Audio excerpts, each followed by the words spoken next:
Assalamualaikum warahmatullahi wabarakatuh. Apa kabar teman-teman? Mudah-mudahan teman-teman sehat semua ya. Jasmani rohani dilancarkan segala urusan dan aktivitasnya, diberkahi segalanya. Amin ya rabbal alamin.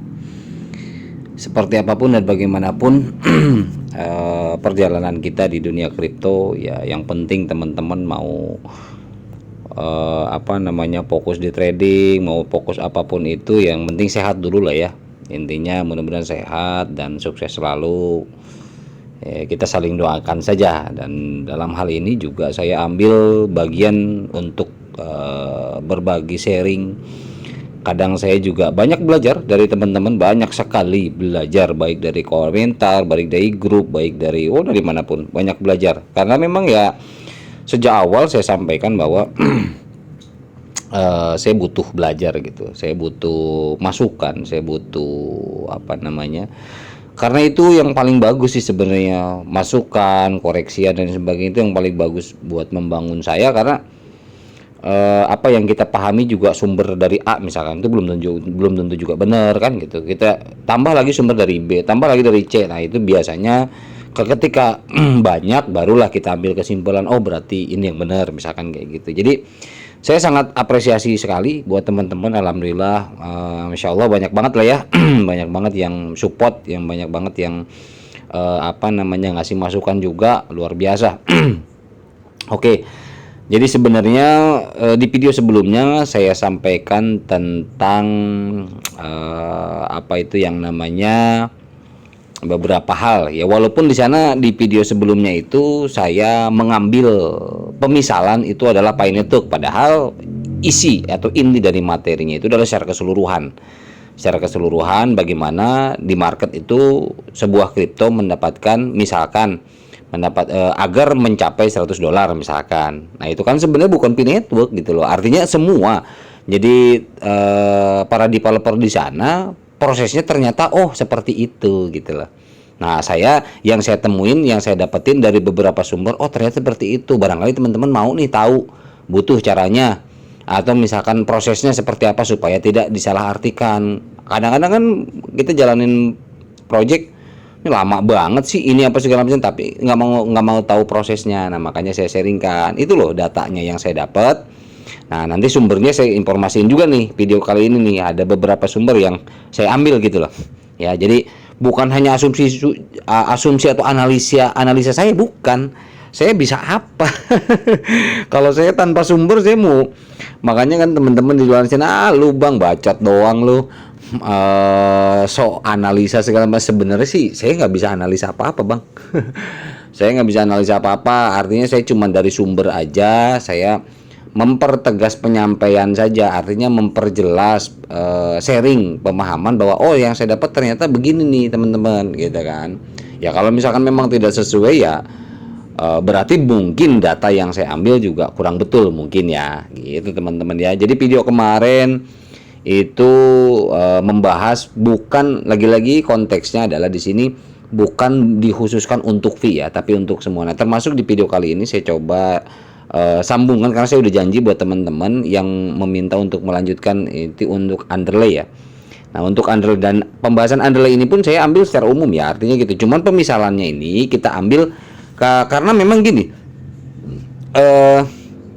kenapa kok pemisalan kepi lagi ya, karena memang komunitas untuk saat ini memang banyak kan lebih animonya di Pi Network kan teman-teman kan gitu ya.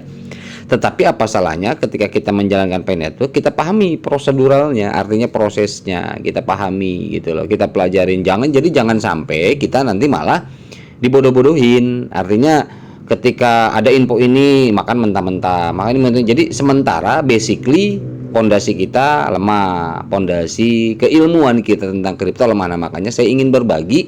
Artinya berbagi di sini saya harus receive, harus menerima dari teman juga. Jadi apa yang saya temuin saya kasih ke teman-teman, apa yang teman-teman pahamin kasih ke saya, misalkan melalui kolom komentar atau di grup, itu welcome banget gitu loh kalau saya. Jadi untuk saling memberikan informasi ya gitu loh. Jangan sampai ya, zaman sekarang kan yang namanya sifatnya hoax dan lain sebagainya itu banyak banget ya. Kita berusaha meminimalisir itu. Walaupun data yang saya dapat juga belum tentu 100%, misalkan contoh gitu kan, tetapi saya berusaha untuk semaksimal mungkin Saya mencari data yang insya Allah mudah-mudahan valid lah, artinya mudah-mudahan benar sesuai di lapangan seperti itu. Tapi itu pun tidak menjamin kan gitu. Mungkin bisa saja karena batas kemampuan saya yang kurang, bisa saja sumber yang diambil salah misalkan, kan banyak kayak gitu ya. Oke teman-teman ya. Jadi yang pertama ini, tapi karena memang lagi-lagi gini saya garis bawahi, karena apa namanya, lagi-lagi kembali ke yang tadi, memang animo kita lebih concernnya banyakan saya perhatiin di Pi Network ya. Jadi ini pembahasan apapun yang saya sampaikan atas nama Pi Network ini bukan berarti kita membahas real murni Pi Network, tetapi supaya proses Pi Network itu kita memahami. Jadi karena kan sampai saat ini banyak loh. Saya menyampaikan dari awal juga, Pi Network ini adalah proyek yang luar biasa, yang punya potensi tinggi dan harganya pun tidak akan kecil, gitu kan. Saya selalu bilang, tapi saya nggak pernah menyebutkan nominal harga berapa dan lain sebagainya. Dan bahkan saya pun tidak memihak kemanapun, tidak memihak GCP dan tidak memihak juga non GCP. Saya hanya prosesnya saja, gitu loh. Dan itu pun saya nggak asal ambil analisa proses asal ini gitu loh. Harus ngambil sumber juga, harus cari ilmu juga, minta ke yang lain, nanya ke yang lain, misalkan contoh begitu. Kan banyak ya di digital, apa sih yang nggak bisa dipelajari sama kita. Teman-teman yang penting mau baca, mau apa segala macam, kita kan belajar. Oh, dari sini sumber ini kita ragu, cari lagi sumber tambahan. Oh iya bener sama pembahasannya, oh berarti betul kan gitu. Gitu loh teman-teman ya. Jadi walaupun mungkin dicampur dengan Pi Network ini, artinya memang kita animo kita ada di Pi Network, ada di Pi Network gitu loh, animo kita. Jadi spirit kita ada di sini ya. Enggak masalah kita pelajarin di luar Pi ya, baik itu konstruksinya, baik itu underlaynya atau segala macam, karena memang secara fundamental sama gitu loh. Artinya karena di ini dunianya dunia cryptocurrency, dunia keuangan digital bidangnya, bukan fiat. Jadi ada beberapa faktor yang memang kita harus betul-betul pahami. Itu aja sih tujuan saya teman-teman. Masa saya jelasin gitu nggak paham sih? Oke ya. Nah ini kita coba awali, sebelum kita membahas underlay, kita awali dari informasi ada dari Billionaires Whale katanya. Ini tadi sebenarnya ada beberapa komen teman-teman yang mau saya tunjukkan kita bahas, tapi ya saya pikir nggak usah lah gitu kan. Oke lah, ini aja. Ini ada info dari Pioneer Whale, ini berita terbaru katanya 100% terkonfirmasi. Wah ini juga kan yang menyampaikan Pioneer ini ya entah gitu loh, data bukti atau foto atau video atau apanya kan kita nggak dapat. Cuman ini ya kalau saya sih gini ya, informasi seperti ini anggap aja angin segar yang memang angin segar yang hanya untuk kita aja gitu loh, ngerti nggak? Jadi nggak usah dijadikan sebuah kepastian, tetapi setidaknya ini jadi harapan, oh mudah-mudahan bener kan gitu. Semoga saja betul. Nah ini berita terbaru 100% terkonfirmasi, Nicholas Kokalis dan timnya melakukan kunjungan kedua katanya. Berarti kunjungan pertama udah ke pejabat pemerintah untuk mendapatkan pengakuan resmi Pi Network. Langkah ini bertujuan untuk mengklarifikasi dan menetapkan konsep sistem keuangan global yang baru. Nah ini kan artinya datanya belum lengkap. Ya saya juga nggak dapat data ini. Saya cari-cari kemana-mana juga emang keterbatasan kemampuan saya. Jadi saya nggak dapat ini, nggak tahu gitu loh apa mana datanya. Kemudian fotonya, kemudian kayak semacam sudah terdaftar di mana, misalkan ada nih sertifikat segala macam, saya juga nggak dapet. Tapi setidaknya ini ada informasi ya, kita berdoa. Jadi ini info ini adalah sebuah doa dari kita, mudah-mudahan betul, mudah-mudahan benar gitu aja sih sebetulnya. Ya adapun ini mungkin menurut sebagian teman-teman ini info penting atau tidak, ya itu kembali ke masing-masing, terserah. Tapi saya hanya menginformasikan ada cuitan seperti ini, buat saya ini menjadi sebuah doa di dalam hati saya, mudah-mudahan ini benar kan gitu ya. Oke. Nah ini kemudian teman-teman, untuk kali ini to the point, langsung ke apa yang dimaksud, yaitu sumber yang saya ambil, termasuk juga video yang kemarin yang saya sampaikan itu. Nah ini sumbernya adalah dari Blockchain Council ya, CoinMarketCap, CoinDesk, dan Investopedia. Jadi teman-teman silakan, ini tempat belajar bagus juga buat baca-baca termasuk juga yang lokal mungkin ada toko kripto, ada Indodax dan segala macam. Itu kan banyak yang mereka hadirkan buat kita baca, buat kita pelajari. Itu banyak banget.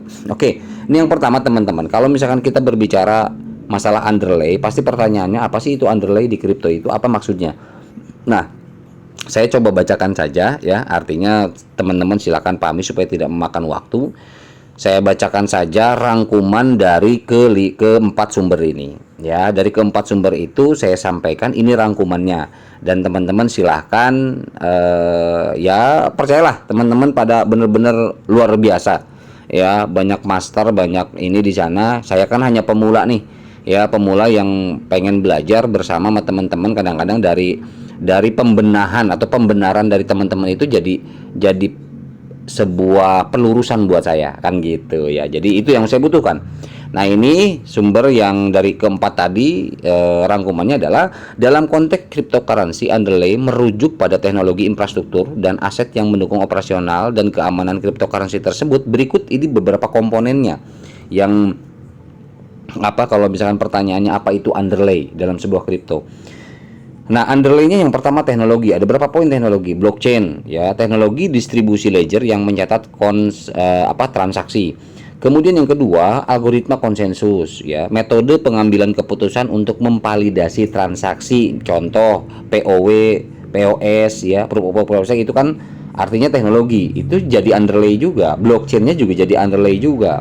Nah, kemudian smart contract ya, kode program yang mengatur operasional cryptocurrency, ini juga jadi underlay juga. Itu dari underlay-nya bidang teknologi.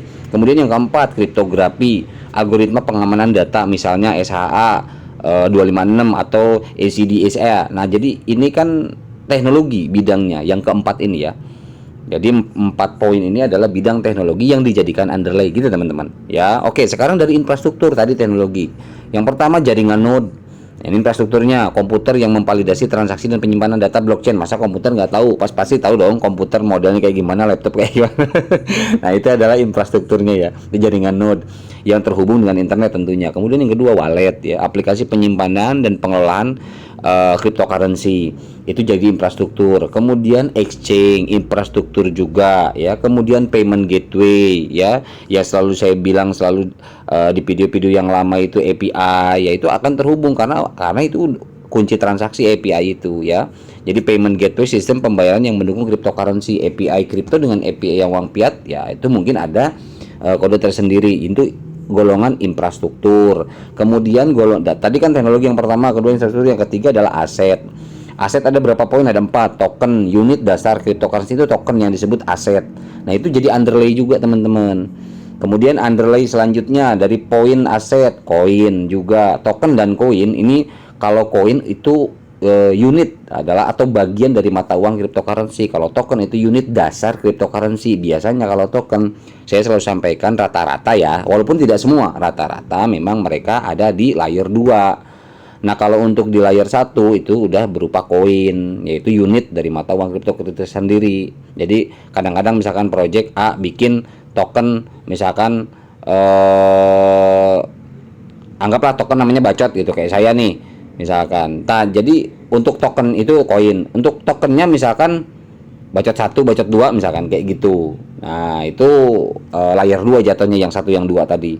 Kemudian yang ketiga NFT ya. Nah, ini NFT dulu pernah saya buat khusus videonya tentang NFT itu bagaimana.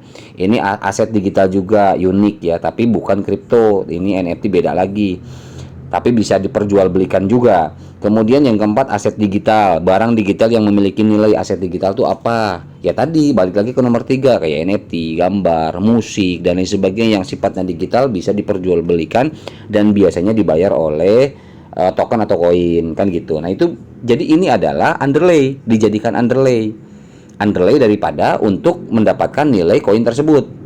Tadi teknologi, kedua infrastruktur, yang ketiga aset. Nah, kemudian lapisan underlay itu adalah lapisan 0, bicycle. ya. Ini perangkat keras hardware. Kemudian lapisan 1 data link, jaringan dan komunikasi. Lapisan 2 network, itu jaringan juga. Network itu protokol jaringan. Ya, di sini mungkin kalau untuk Pi network saya ambil pemisalan Pi network itu adalah protokol yang dipakai adalah Stellar misalkan.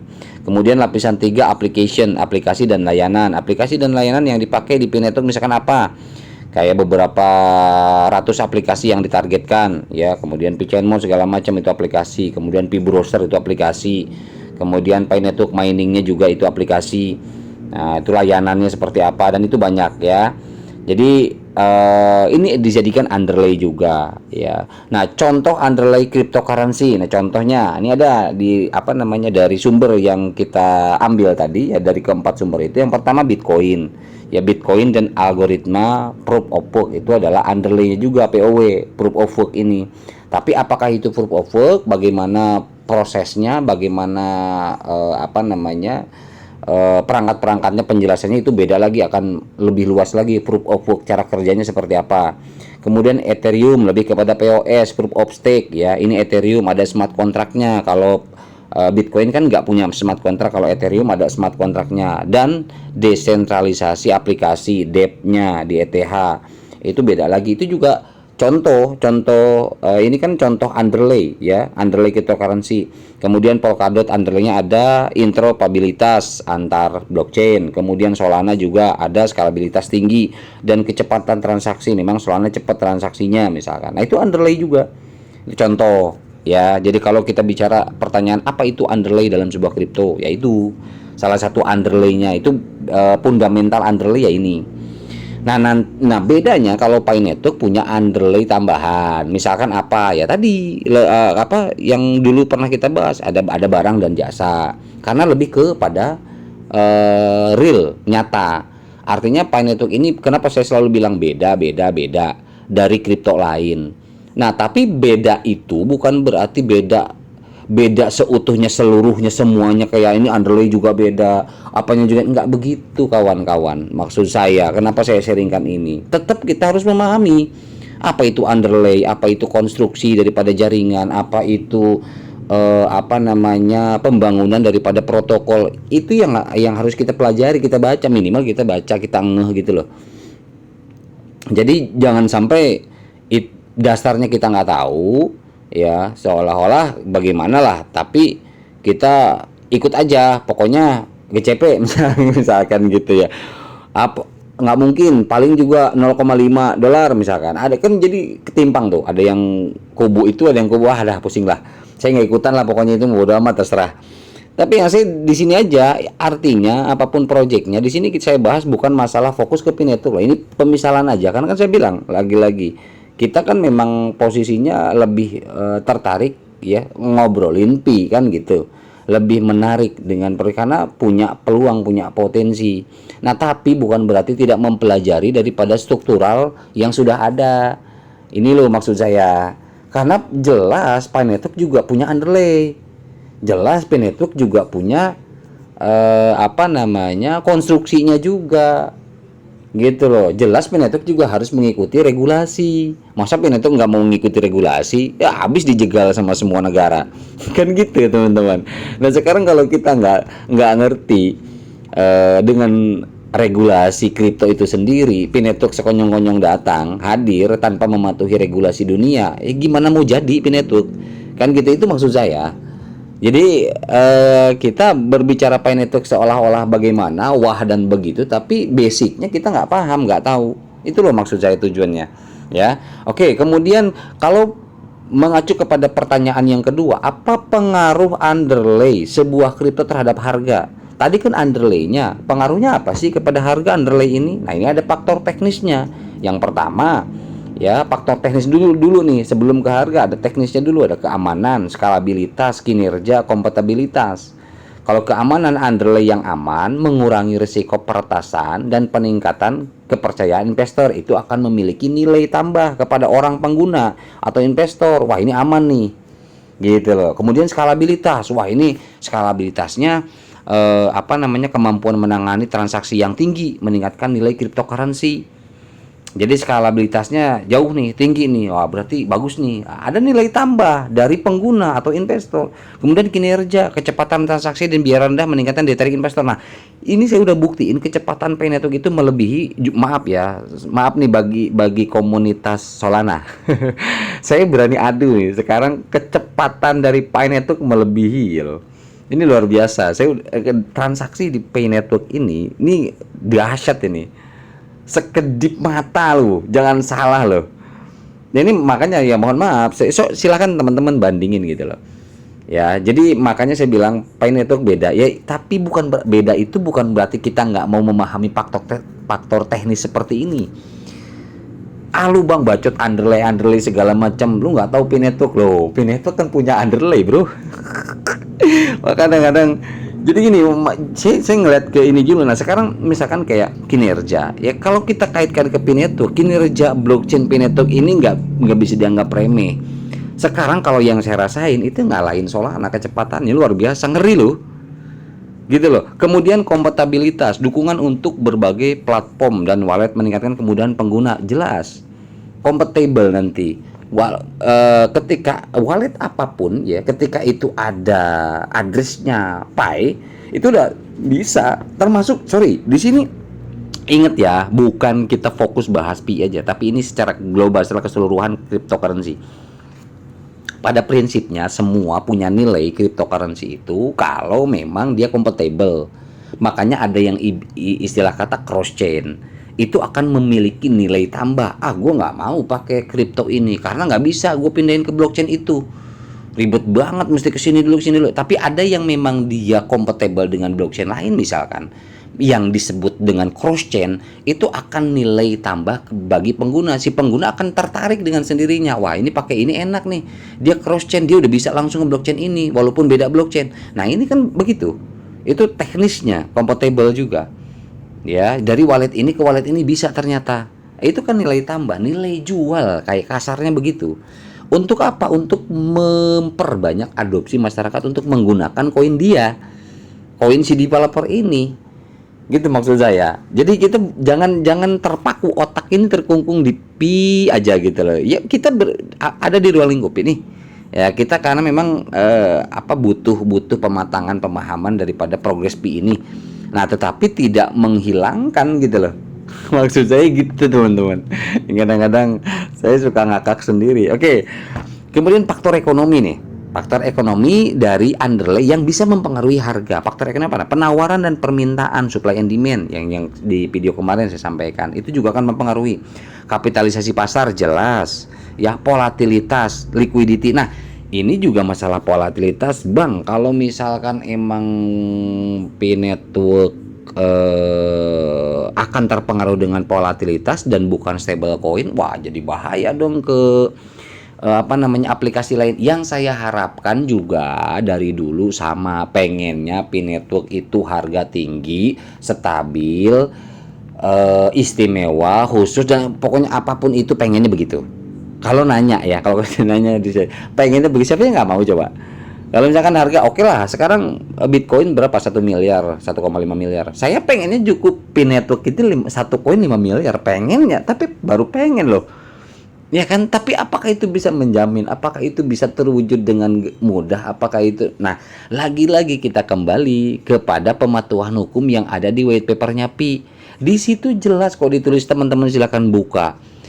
Nikola sendiri atau Pi Core Team sendiri yang menulis white paper sendiri itu disebutnya adalah cryptocurrency. Berarti ada di golongan tadi, ada di golongan koin, bukan token ya. Koin, mata uang digital, cryptocurrency. Kalau yang namanya cryptocurrency, nah sekarang gini, kalau dipatok kemarin, makanya kan saya bilang kemarin ada pembahasan regulasi, bagaimana cara, kenapa saya bilang saya bahas kemarin regulasi untuk jadi stable coin itu apa aja regulasinya. Saya nggak membahas bahwa Pay Network bakal jadi stable coin kemarin itu. Nah, tapi artinya itu secara umum cryptocurrency apapun itu yang mau jadi stable coin, yang saya dapatkan dari beberapa sumber, itulah syaratnya yang harus dipenuhi. Bukan saya analisa, bukan hasil saya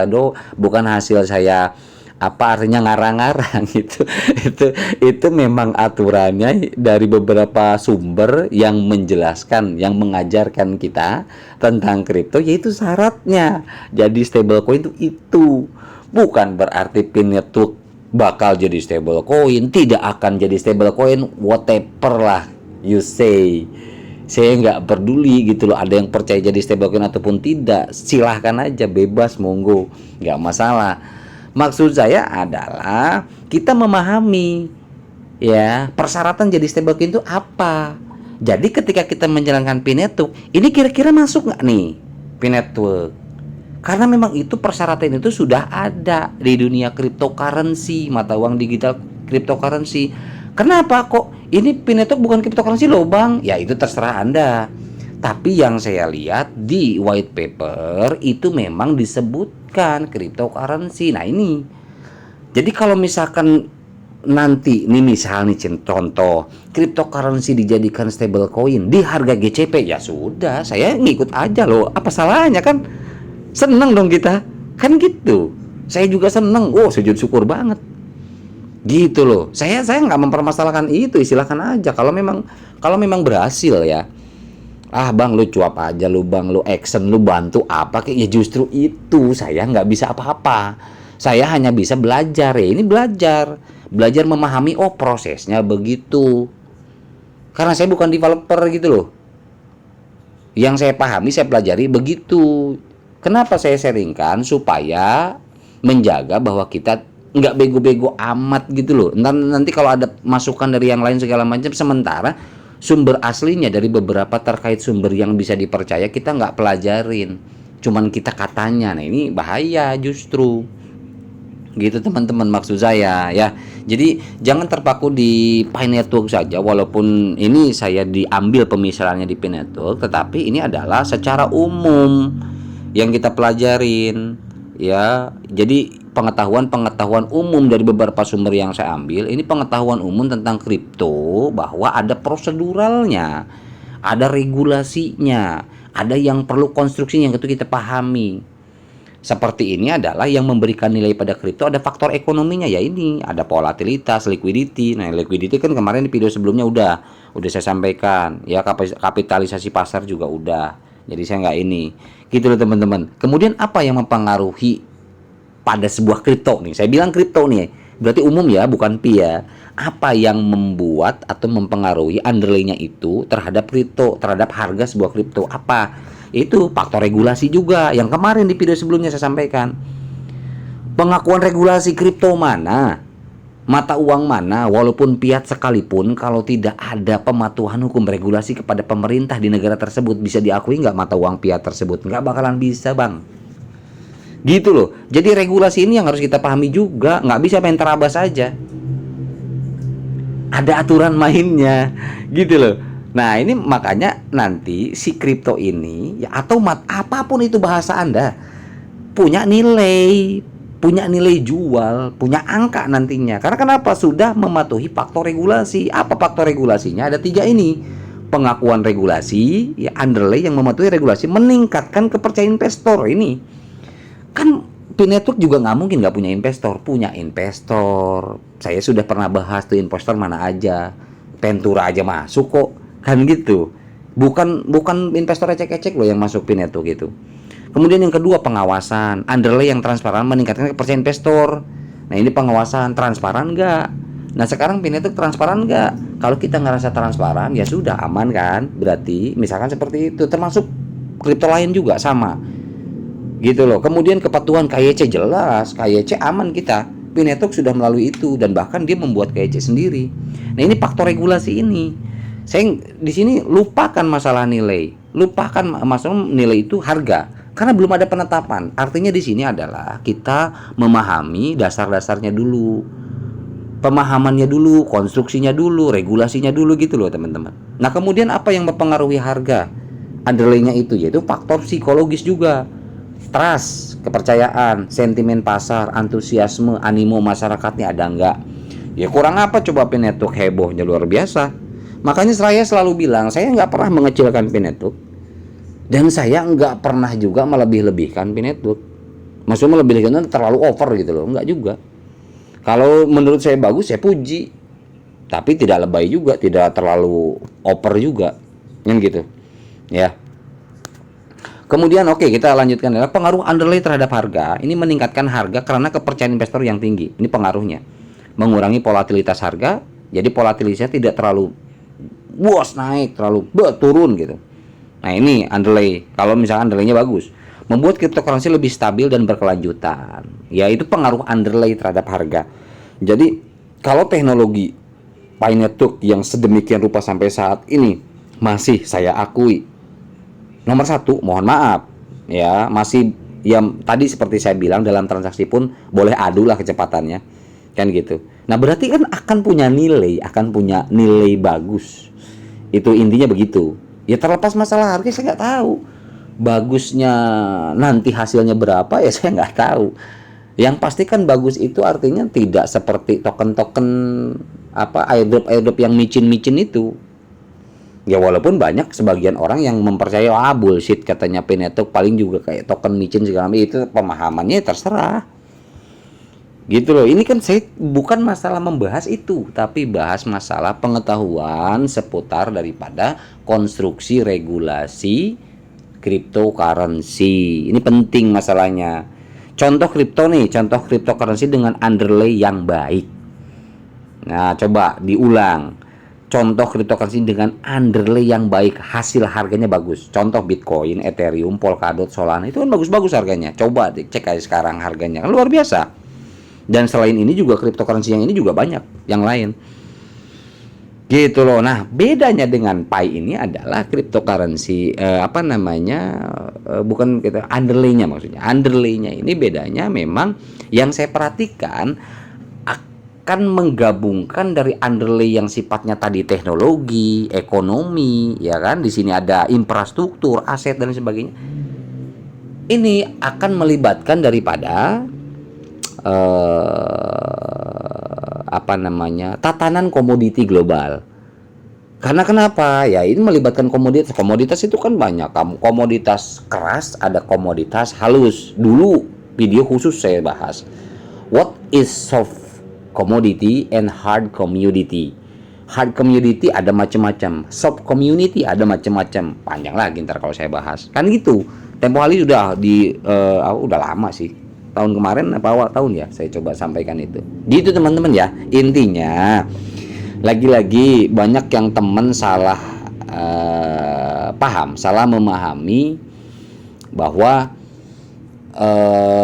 walaupun thumbnail saya Pi Network gitu loh, kemudian ada selipan-selipan Pi Network yang dijadikan tolak ukur, artinya patokan bahwa ya memang kita lebih seru bahas Pi Network, tetapi dalam hal ini seperti yang di video kali ini adalah kita harus memahami juga basicnya gitu loh, regulasinya yang sudah ada dan tidak bisa dirubah teman-teman.